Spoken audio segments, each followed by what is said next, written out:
So I'm early 50s and a bit of a technophobe, always been in people-related businesses, never worked for myself. Never worked for anyone else, always worked for myself from leaving university with a terrible degree. But what was the big thing, and I've found this through people I've met, mainly in London, was the lockdowns. That, for someone like me who your business, and it is a reasonable sized business, when you have to slam the doors shut. And then the first lockdown, I wasn't so lucky to slam the doors shut and then when Bitcoin was 3,000 go, right, I'll buy loads of Bitcoin.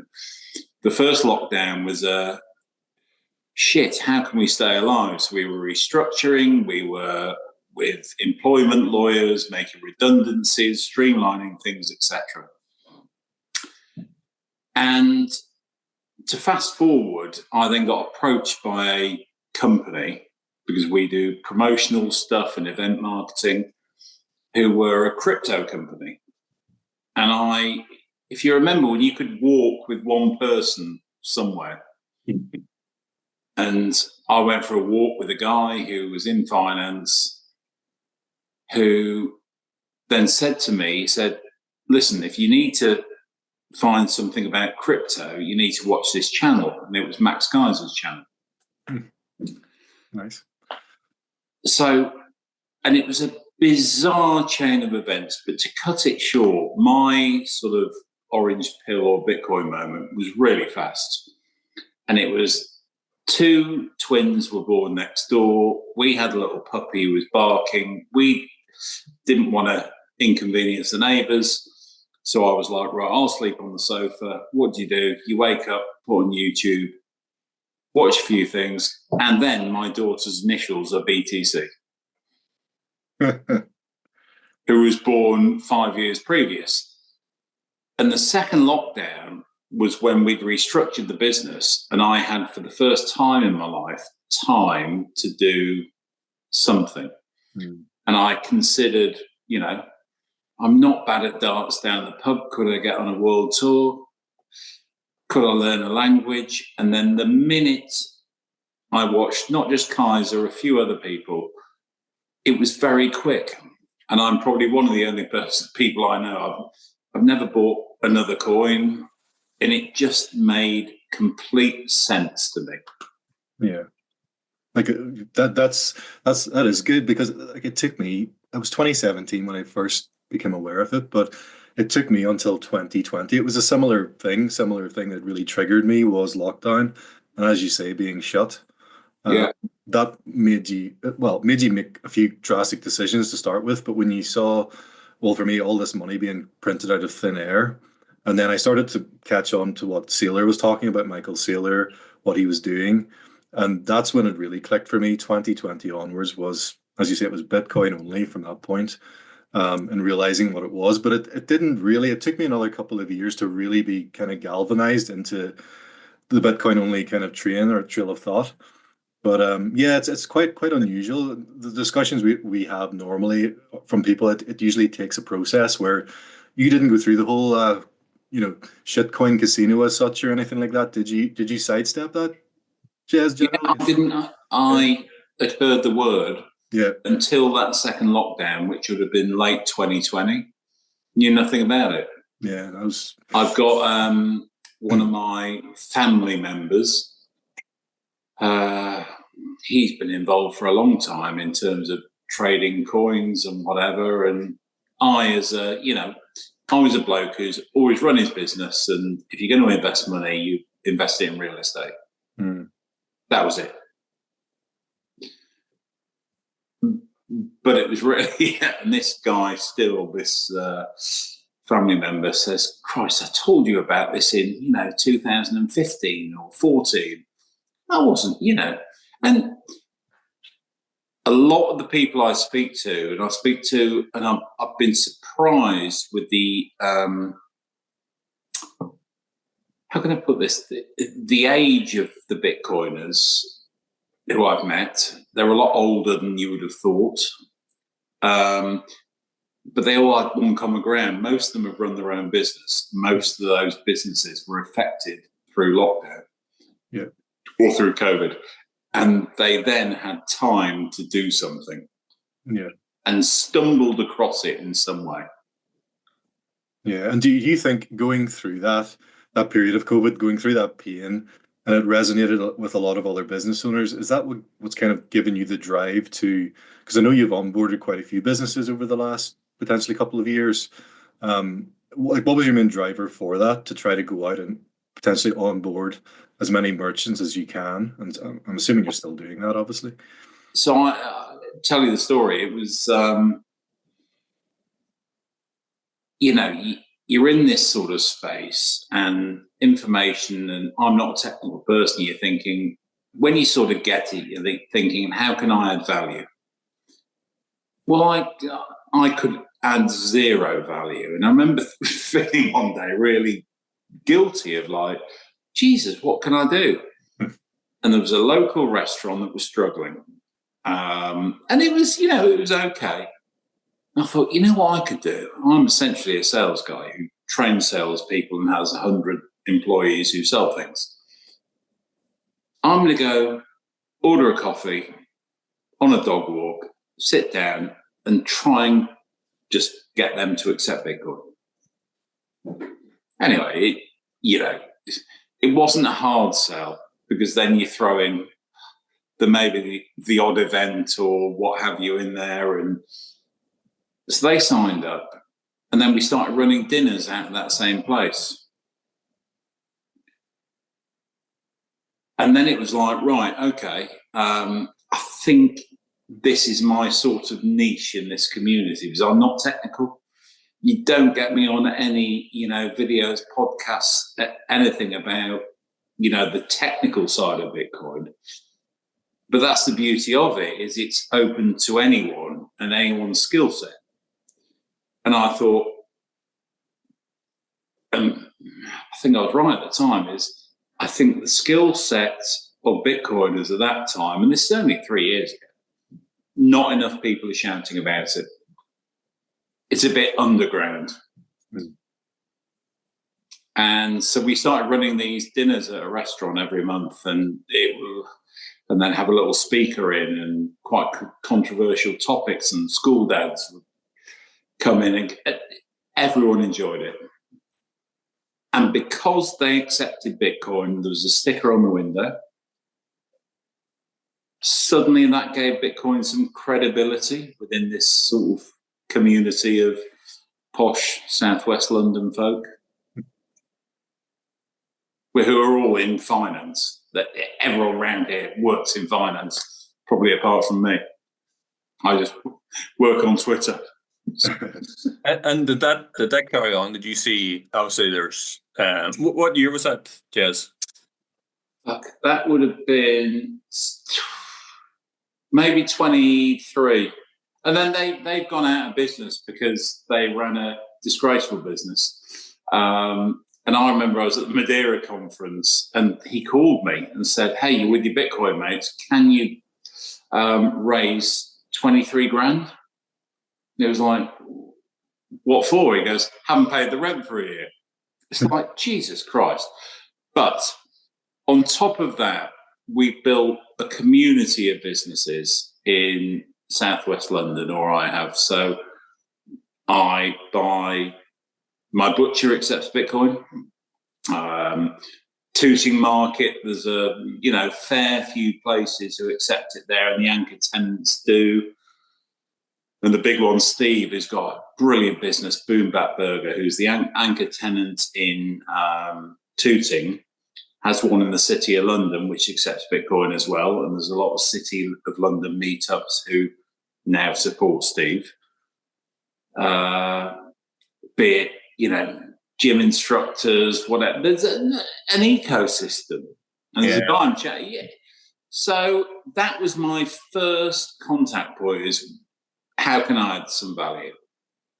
And how do you find onboarding people? There's obviously, I think everyone knows that the price action drives the behavior a lot of the time. So as the price rises, it's easier to hook people around it and say, look at this performance. But like, how are you finding onboarding people? Is it? Well, I've sort of stopped because it takes time, and so I've, in this conversation, will probably,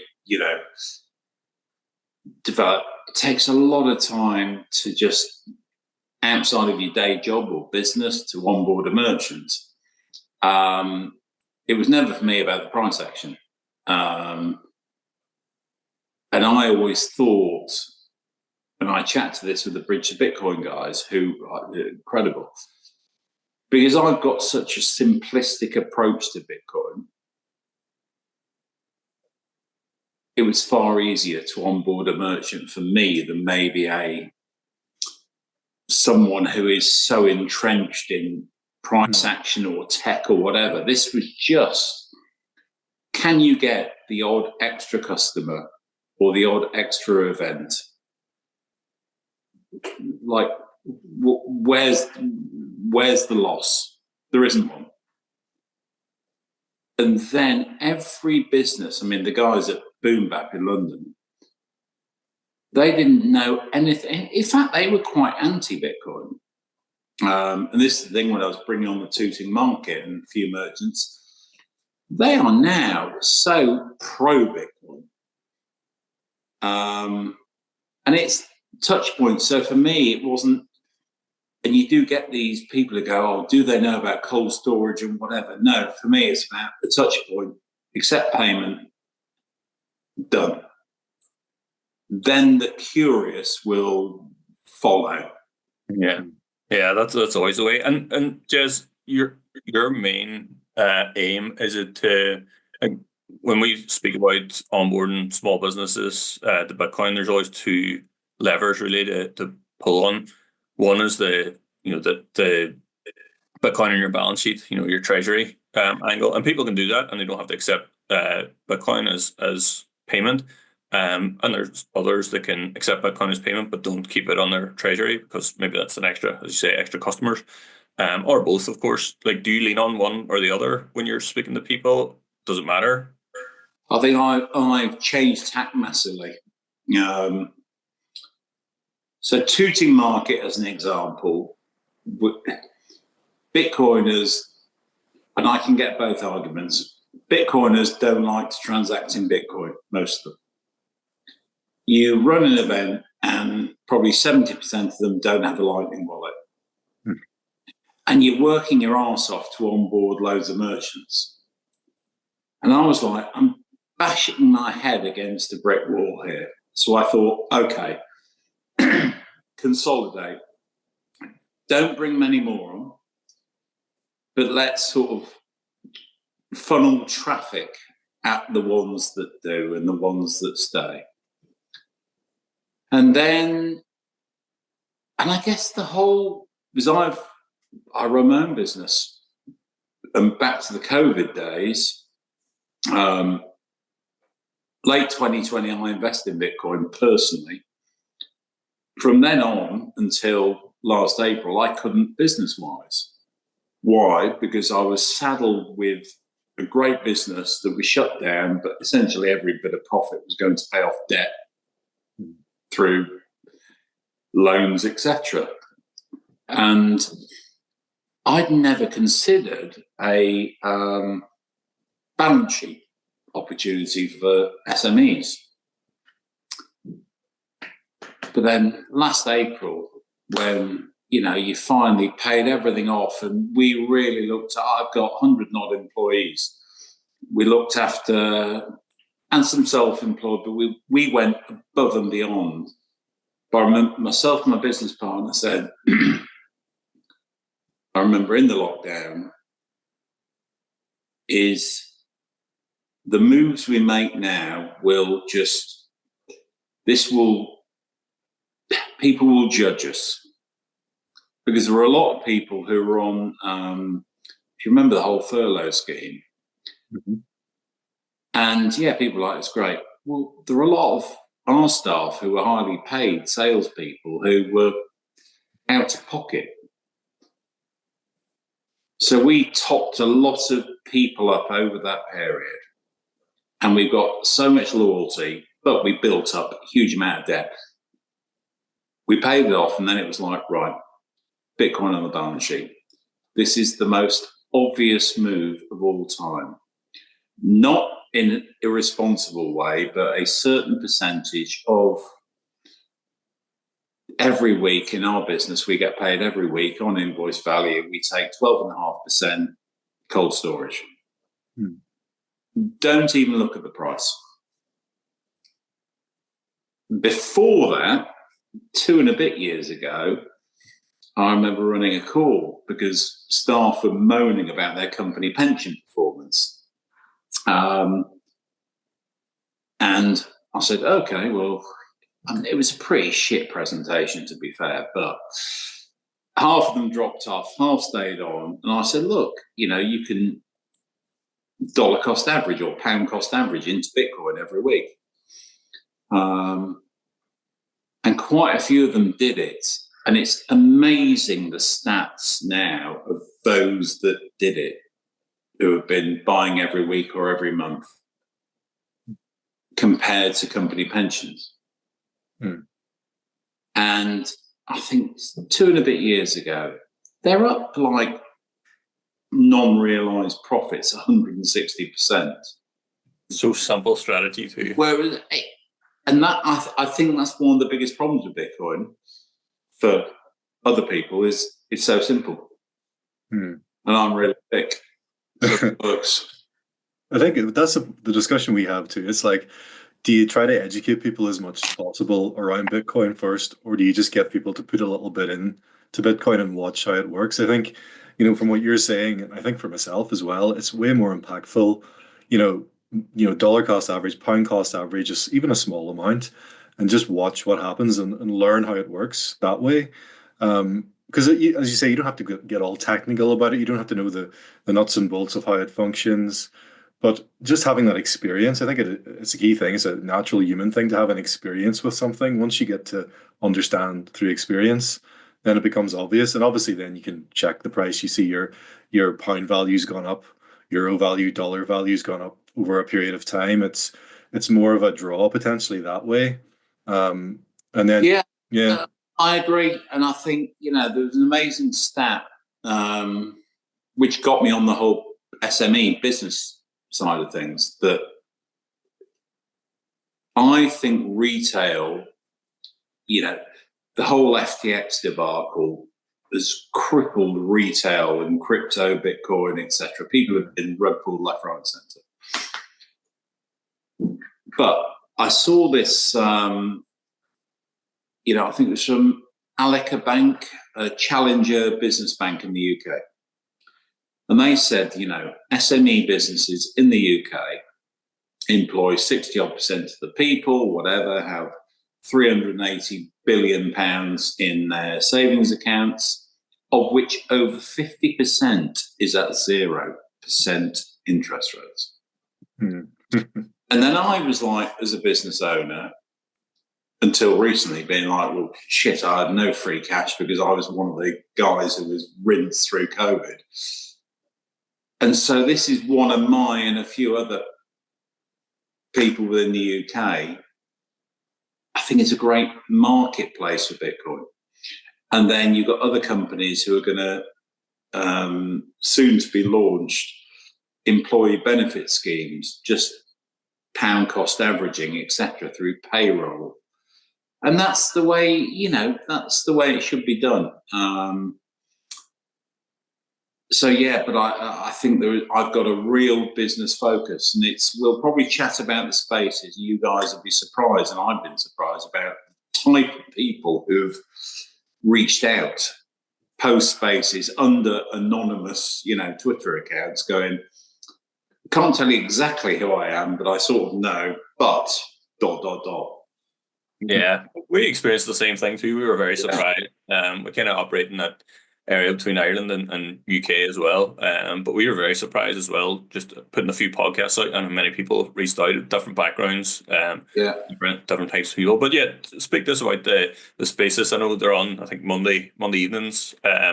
What I think they're running for a few months now, is it? How are you getting on with that? What's the aim of, what's the ultimate goal with that for you, Jez? the ultimate goal was probably my wife's of, can you get out of the house for, a few hours where you can talk about Bitcoin? But no, in all seriousness, I used to be in the car, whatever, and Bitcoin spaces pop up. They were very US focused, and a lot of them are fucking awful, frankly. Excuse my language. And I thought, you know what? I don't mind talking to people. That is something I will do. I'll go and speak to someone. Can you accept Bitcoin? Not technical, but this seemed quite simple. Let's do something UK focused. And I thought Monday night's got to be the best night, surely, at 8:30. So we tried one. And I got so many messages that it was so good. And BTC Scott from Yorkshire and a few others were on it. It was great.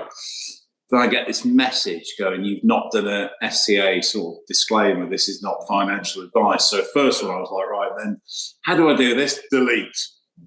And I thought, actually, this is a really good just medium. I'm happy to introduce people and integrate people and come up with a topic. It surprised me how well it's gone. And now you've got sort of different people reaching out on. So tomorrow I'm doing one with a guy who in Thames Ditton in Surrey, who's got 7 merchants and he's running an event. Now, this will be a 15-minute space. People can listen to the recording. And then you get the Smarter Web company, and I think they were first on the spaces. But it's just enjoyable. Are there any big aims in terms of media? Absolutely not. It's just something I like doing. And probably, it's just a good thing. And I've been so surprised with the speakers, the attendees, the guests. I've got a friend of mine at a wealth management company who are, middle of the road Bitcoin. They listen to it a lot. So for me, it's, commercialization. No, not, it's just a hobby. Instead of carp fishing. My wife won't move out of London, so I can't do any carp fishing, so I've got to run spaces. but what it seems like you're doing is the simple stuff, and that's working. And I think you're right. Sometimes you can get too technical and too focused and too philosophical about Bitcoin, but the reality is it's money that government can't stop transacting, and it's money that's going to go up against fiat over time, and it really is as simple as that. But doing these simple things, just going out and speaking to people and giving them the basic messages, the simple messages, is the right thing. We do have a tendency, I think, in Bitcoin world to overcomplicate things at times, and it is a deep subject, and there's a deep rabbit hole to go down, but not everybody needs to hear that. No, they don't. We had this economist on, JP Hearn, who basically, he's like one of the old he's not a gold bug, he's a UK guy, great guy. Me and him I said, will you come on the spaces? He goes, yes. He likes cricket, I like cricket. He likes sound money. Oh, I didn't know what sound money was until Bitcoin. I'm 53. But he has a massive challenge with Bitcoin being money. And it was brilliant. Him and Joe Bryan had a back and forth. Obviously, Joe, who's done, what's the problem? Mm-hmm. And it was just interesting. And I think the one thing I did say about these spaces I wanted to host, because I do very little of the talking, because I can add very little value. It's got to be cordial, really inviting, that almost anyone, be it a critic, skeptic, could feel like they could join and get some interesting discussion. And it's, the guy I really want on is and he's Alistair McLeod, who I think a few days ago, he's a respected financial guy, sound money expert, is in his bio. When Bitcoin was 75k USD, he sent a tweet saying, "This would be my short position now." And you're like, I'd love to get some of these sort of old school, long lunch, Malbec type characters onto Twitter Spaces to just have a discussion about, if you understand gold so much, why is this such a hard move to make? Yeah, it's common to find people that understand the problem but can't see the solution. And like Bitcoin's an advancement in gold. Like it's to me, it's 100 times better than gold. I can see like the gold bugs are having a great time at the moment.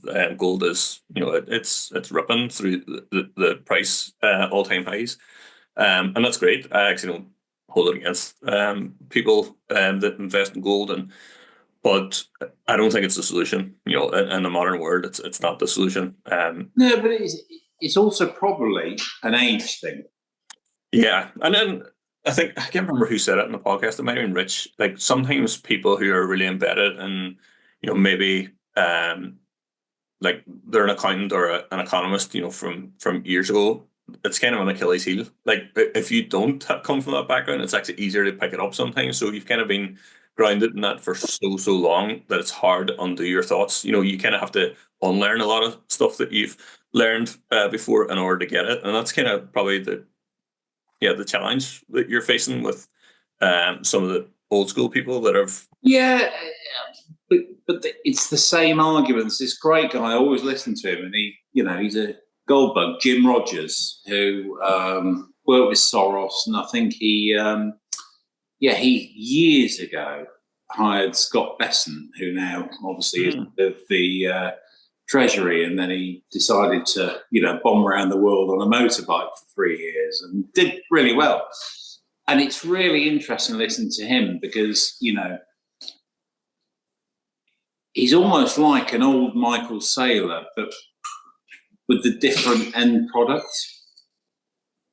And I think there's a massive thing with technology, age.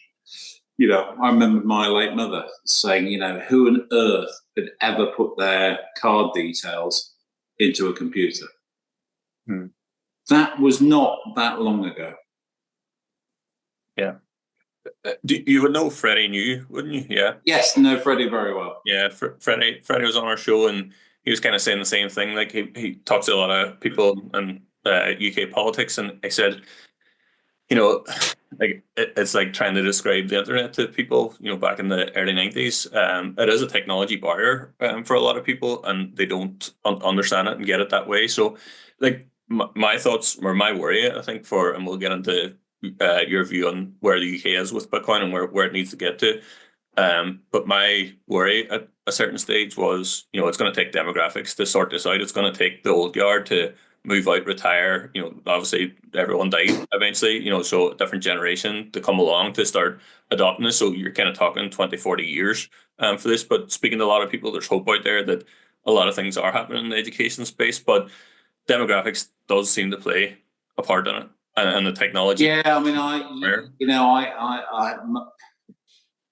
my wife sort of has nieces and nephews who they are not Bitcoiners, but they like crypto. And again, going back, I think, Bitcoin, it's almost bypassing retail there. And, will it end up peer-to-peer, whatever? I'm sure it will, but it's probably, crypto has been an amazing distraction for lots of people. And, one of her close relatives, probably 6 months ago, he goes, right, I want to buy a house and I want to do this. And that's fine. Buy your house, forget the market, no problem. And now I didn't know if it was a wind-up because then I want to buy some ETH as a long-term investment. It's like, Jesus Christ, mate.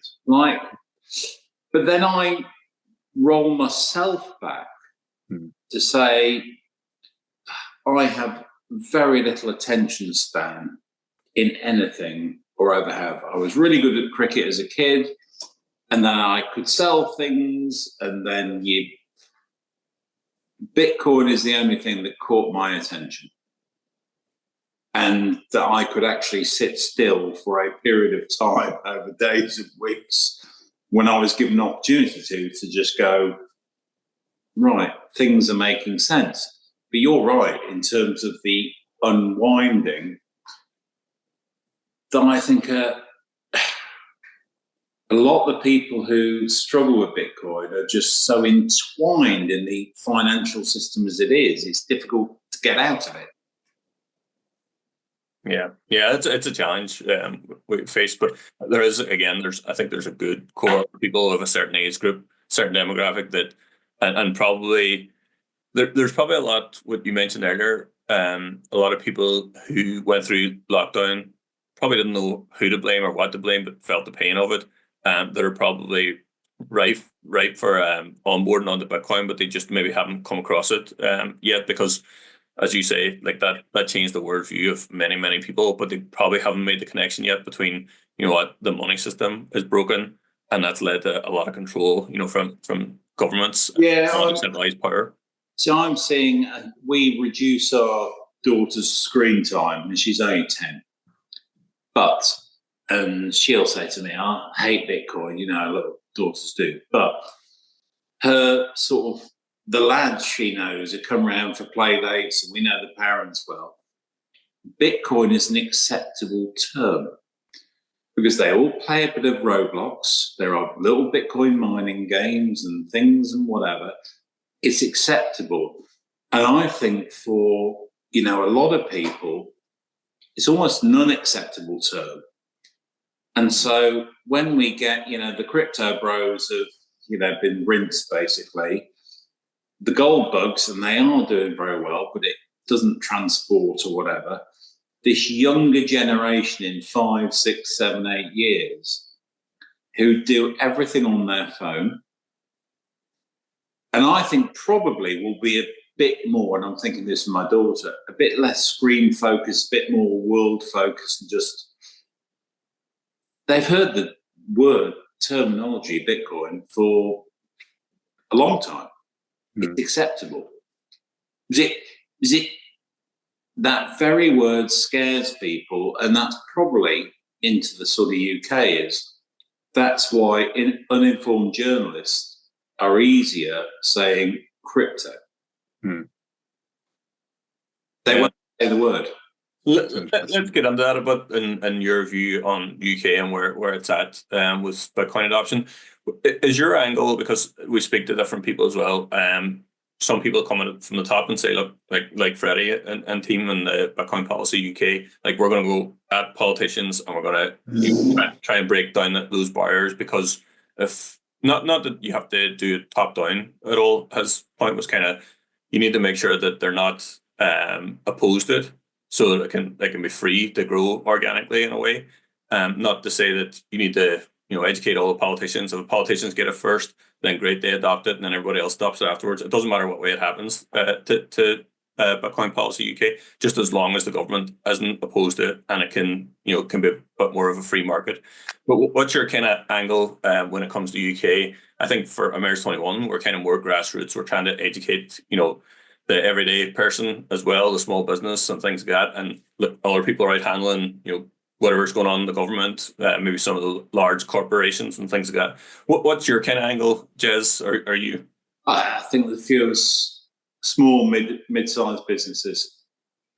And small, mid-sized businesses, and that's not just accepting payments, balance sheets, staff incentives, etc. That, to me now, after, Christ, I'm a sort of newbie for you, that's a sweet spot. I'm not a guy who will be invited Downing Street anytime soon to chat about Bitcoin. Neither could I from a technical perspective. I think your average retail person has been so spooked by crypto, they think it's all a scam. Yeah. And bear in mind, Christ, I remember through the whole FTX implosion, good story. And I was at a kid's party, and I remember it was a Saturday, and the price was just dropping and dropping and dropping. Now, I didn't have, much spare cash on hand at the time, but I remember messaging my business partner saying, look, I promise I will replenish the VAT account at some stage. So I remember sitting on this toilet at this kid's party going, but this was a frightening time, I would imagine, for lots of people.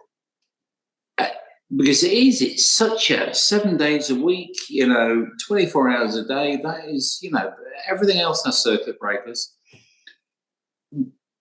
But the amount of scams, the amount of media coverage of crypto, not Bitcoin, and they won't cover Bitcoin because it's a threat. And one interesting point, whether you like her or not, was Liz Truss on speech at Bedford. Yeah. I wasn't at Bedford, couldn't make it. And she said, where did I write it down? Basically, they hate it. And that's what she said. Now, people go, oh, that's Liz Truss. No, this is the ex-Prime Minister. Albeit for a short period of time, whatever you think about her, good, bad, indifferent, they hate it. So she knows. Yeah. And do you think that makes a difference to what you do? Like, would you try and influence that in any way? Like, you came across a journalist that wrote against it, wrote about it. Would you try and get them on? Or is it just a case of like you're going to do what you're going to do with the small, medium-sized businesses, no matter what in the press? I think you just got to stay in your lane. So I couldn't deal with a journalist or politician because I'm probably not eloquent enough.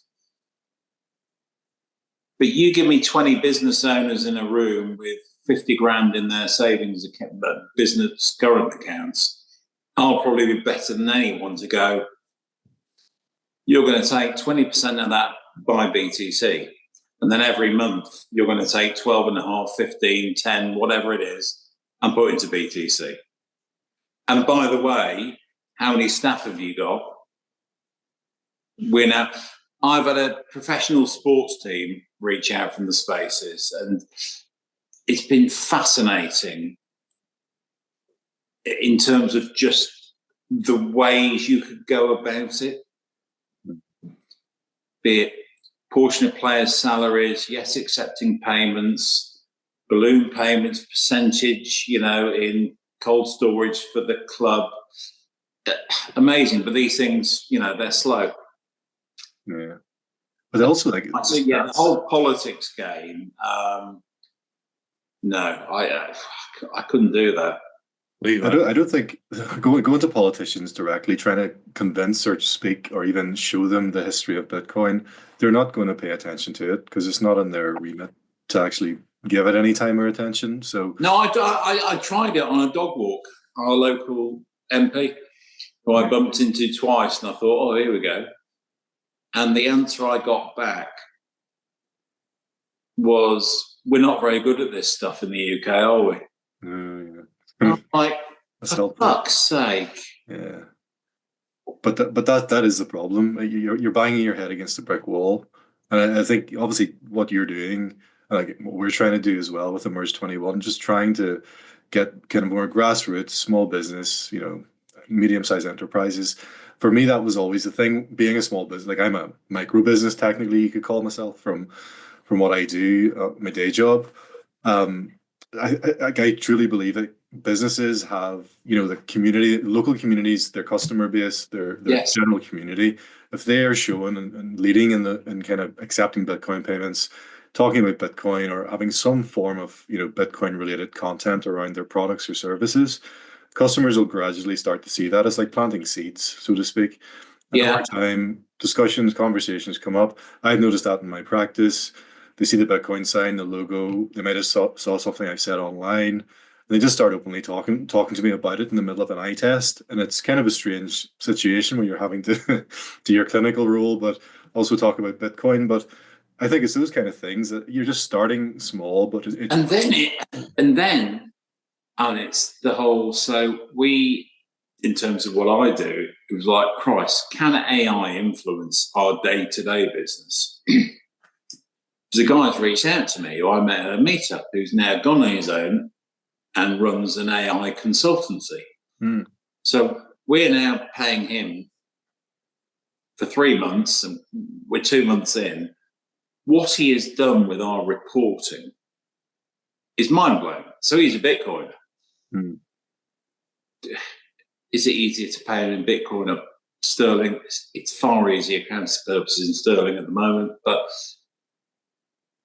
last Wednesday, another Bitcoiner I know who runs a larger business than me, he just said, "Oh, I'm really interested in AI.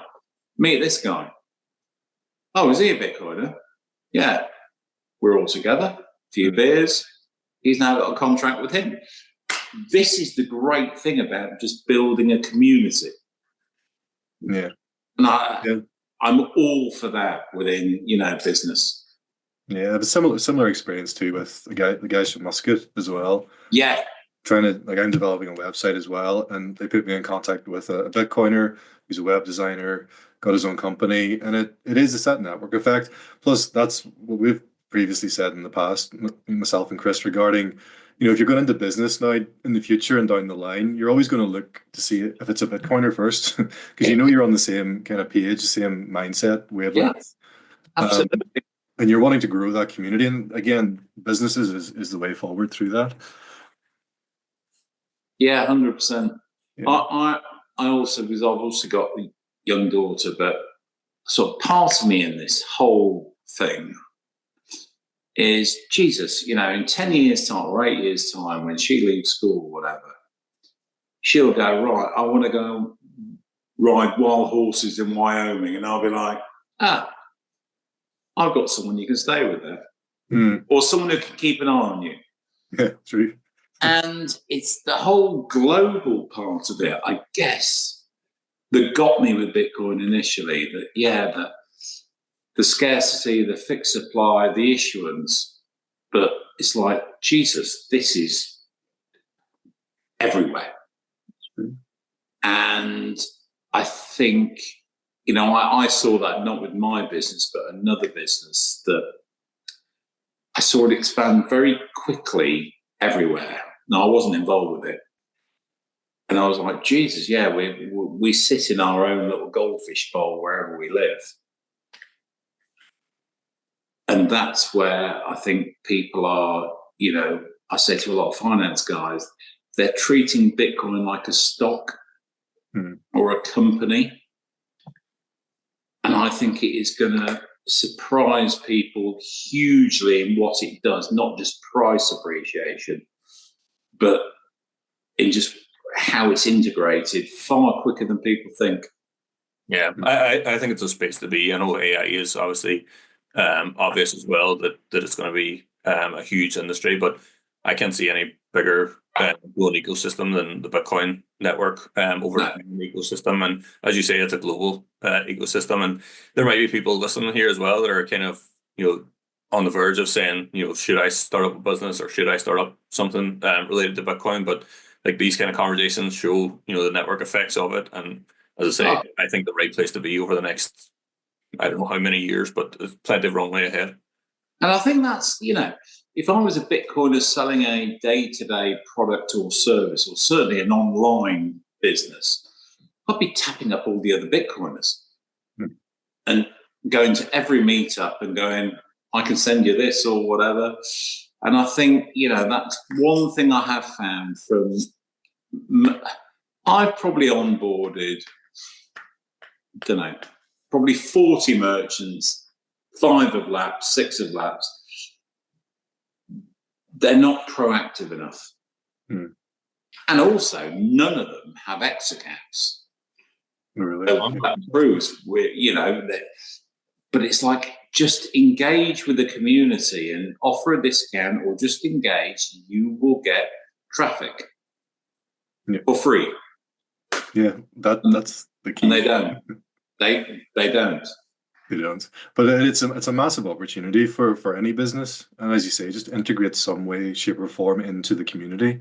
And most small businesses especially don't have an X account. And then you've got the Nostr platform now as well to consider. So it's a no-brainer from my point of view, and it's something I think you'll start to see more and more businesses hopefully catch on to this and start doing that. And as you said earlier on in the podcast, it's providing value. You're creating something of value, and the way the economy is going, people within the Bitcoin community, that the network effect of that, you have to provide value for the community. So in a way, that's another plus from a Bitcoin perspective. It's going to push the world forward, push businesses forward, especially in a small business sense, medium-sized enterprise. You're going to have those larger corporations controlled to some extent by potentially governments, etc. But if the small business community and the medium-sized keep doing what they're doing and migrate more of their products and services into the Bitcoin ecosystem, I think that's the most powerful way for any business to grow. We are, because that is we're the largest employer of people in the UK. And I think that's, when I saw that, the big corporations' interest rates on savings accounts versus and I wasn't, we are. As a business in a savings account, you're earning zero return unless, in many cases, you're locking it up for 90 or 120 days. Yeah. But I guess when everything was sort of, I'd never questioned it, didn't question it. And then, second lockdown happens, and then you read a few books, Bitcoin, fractional reserve banking system. And at the age of 50, you're like, your wife shouting at you going, "What's wrong with you, conspiracy theorists?" You're like, "No, I'm fucking right." Yeah. It's an interesting journey to take, and it's crazy how long it takes in your life to get to this stage. And that is the hope that there's a generation out there that's going to get this much quicker. I think they'll get it. I think my daughter's generation have already got it. Yeah. Great background story, Jez, and great work that you're doing. I didn't realize all that was going on as well. Over 40 merchants you've onboarded, and obviously the Twitter account that you have, and the or X account as we call it, and the spaces that you have going. So yeah, maybe tell people where to find you, where to follow you, and things like that. If you're on X, at JCAS JCAS tweet, and yeah, that's pretty much it. I run a weekly 8:30 p.m. UK focus spaces on Bitcoin. Stop using LinkedIn. What a waste of time. Yeah, find me there, and then you might see me at a conference or an event, and yeah, I'll happily chat to anyone. Yeah, well, I'm sure we'll catch up again in the future. Alan, any questions for Jez? No, it was great having you on, Jez. Just your insights into things, and especially what you've done, onboarding is, again, from being a small business owner and trying to onboard other businesses myself, I could learn quite a few things from yourself, just how you approach it, and not. I tell you, can I just one last thing? The best event we ever is this whole. The word Bitcoin, which is, is a problem. And I went to a load of business and said, right, we ran an event. It was called Hard Money, Gold and Bitcoin. Different people attended. Yeah. Gold softened it. Yeah, makes sense. Yeah. And, because it's, but I think, look, businesses need it. We know it. We've sort of not arrogantly worked it out. There needs to be some more education. And I think that education needs to happen quicker than people think.